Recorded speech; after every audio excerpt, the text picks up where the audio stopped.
New Jersey's Republican Governor Christie has signaled that he will make it easier for sick children to use medical marijuana, but only with some sharp restrictions. That move comes after a father of a young girl with a rare form of epilepsy confronted Christie. Listen to how Christie responds as the man pleads for his daughter. These are complicated issues. Very simple issue. Listen, no, I know you think it's simple, and it's not. We've had experts. Have you? I know you think it's simple, and it's not. Please don't let my daughter die, Governor. Now, Christie's response certainly isn't simple for parents of children who need medical marijuana. Alina Cho's in New York now following this story. And Alina, where does the issue stand? Well, Marty, it's a bit complicated, but here is how we understand it. What Governor Christie has done, essentially, is sent this bill back to the state legislature. He is saying that he will sign it if, number one, edible forms of marijuana would be given only to minors, not to patients of all ages. Now, in this case, that would help this little girl, Vivian.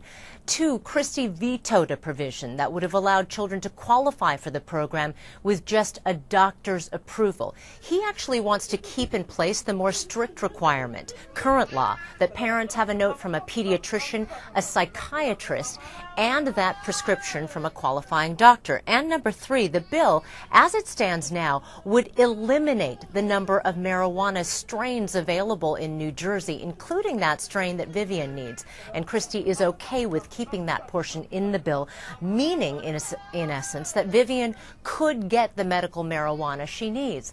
Last night, that father, Scott Wilson, gave his reaction to our Wolf Blitzer. Take a look. Overall, this was a victory for us, but not a victory for all the patients in New Jersey. The lifting of the 3-strain limits was a huge victory for us and for everybody in the state. The edibles was just really confounding decision on the edibles. We were not expecting that. I don't think anybody was expecting that. They're only allowing expanded edibles for children or for minors. All right, for those of you who aren't familiar with the story, who are just getting up to speed here, let me tell you about it. 2-year-old Vivian has a rare form of epilepsy. It's called Dravet syndrome, and it causes severe seizures. Sometimes those seizures can last up to an hour.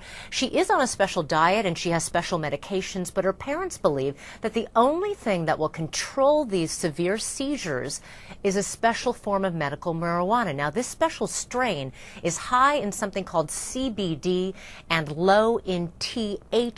That is the agent that gets you high. CBD is known to help people with Dravet syndrome. Now, the other issue is that Vivian is so young that, of course, she wouldn't be able to use the dry leaf form and actually smoke the marijuana. She's just 2 years old.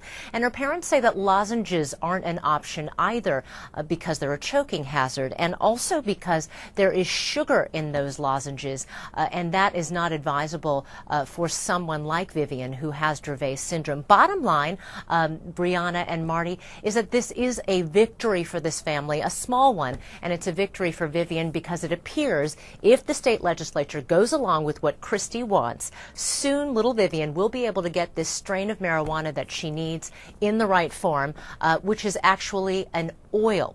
This oil would be dropped onto food or directly onto her tongue, and this is something that her parents believe would control those severe seizures.